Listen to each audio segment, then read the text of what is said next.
Imagine só como a sociedade moderna lida com os ecos profundos de injustiças históricas.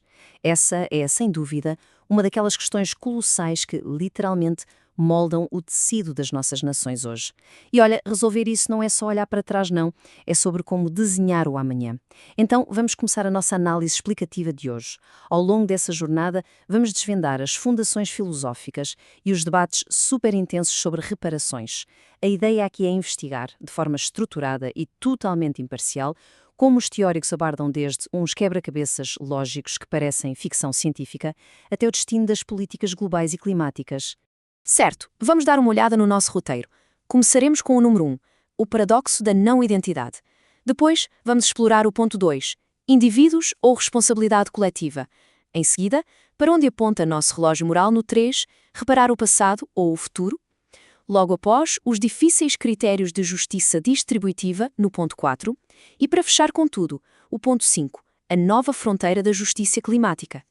É um salto que vai de um enigma puramente abstrato direto para a urgência absoluta das políticas do nosso mundo moderno. Vamos lá! Seção 1. O paradoxo da não-identidade. Vamos dar um zoom e começar com um obstáculo filosófico fundamental, daquele tipo que dá um verdadeiro nó na cabeça de juristas e académicos. A grande pergunta é: como alguém pode ser prejudicado se a própria injustiça acabou causando a sua existência? Bom, o chamado paradoxo da não-identidade propõe um dilema lógico bem ao estilo de uma viagem no tempo. A premissa é a seguinte: se injustiças imensas e terríveis do passado, como a escravidão e o colonialismo, não tivessem ocorrido, toda a corrente de eventos seria completamente diferente, certo? As pessoas que se conheceram e tiveram filhos teriam sido outras. Ou seja, a existência exata das populações modernas depende fortemente dessa sequência histórica trágica. Então aí vem o grande paradoxo. Como a ética pode dizer que um evento histórico prejudicou as pessoas de hoje se, sem esse mesmíssimo evento, essas pessoas simplesmente não teriam nascido para reivindicar nada? Loucura, né? Para tentar resolver isso, a gente tem duas abordagens principais no debate. Primeiro, a noção histórica de dano. Ela exige que alguém esteja pior hoje do que estaria numa linha do tempo alternativa onde a injustiça não rolou.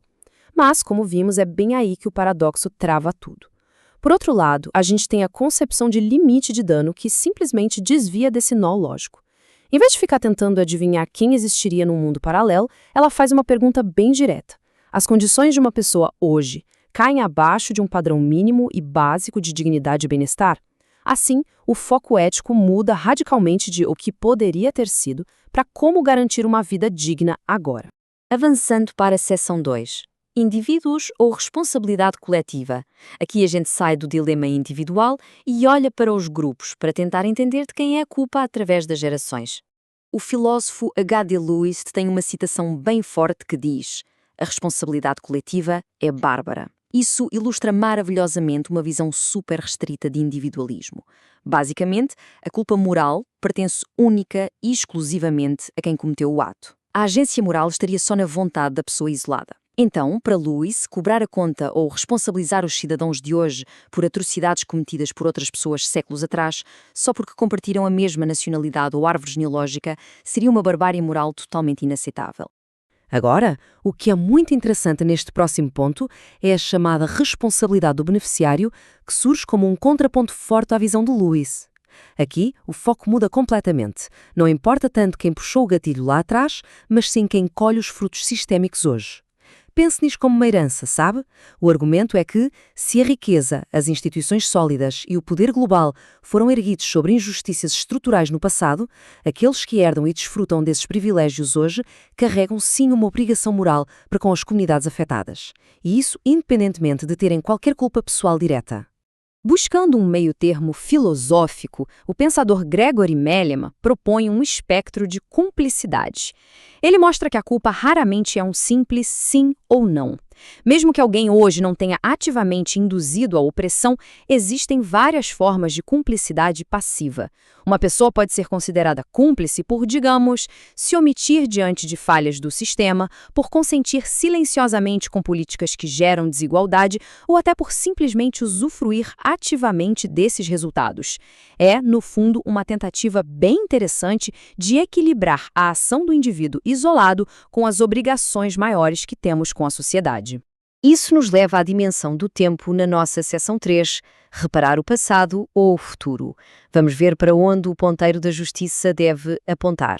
Quando se fala em reparação, a mentalidade geralmente se divide de forma bem clara. A visão retrospectiva foca em olhar para trás, consertar o passado e compensar injustiças antigas.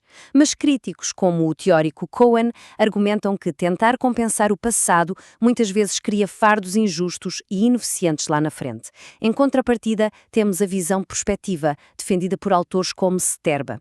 Essa visão não quer primariamente pagar dívidas antigas que não podem ser desfeitas, mas sim usar políticas afirmativas como ferramentas vitais, voltadas para o futuro, justamente para prevenir novas discriminações e desigualdades. Vamos seguir em frente para ver como isso se constrói na prática. Apoiando-se no trabalho influente de Iris Marion Young, a gente nota que existe uma transição super fluida no tempo.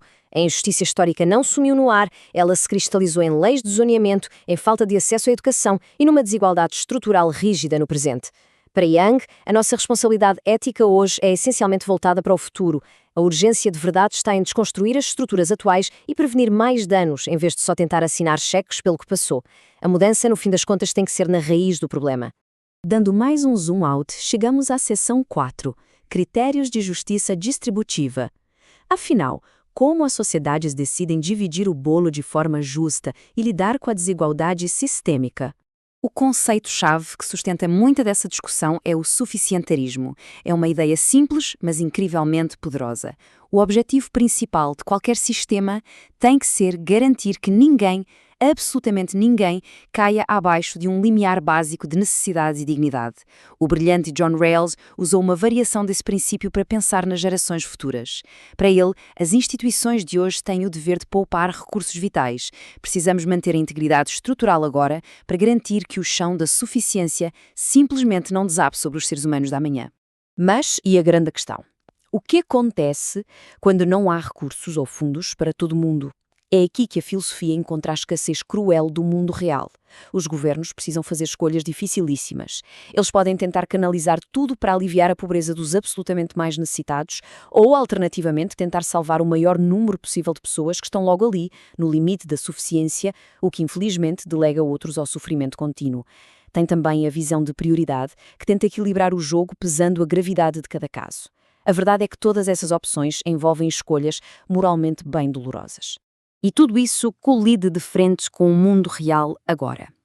Nossa última seção, a 5, a nova fronteira, a justiça climática. Isso ilustra de forma tão genial o que estamos discutindo.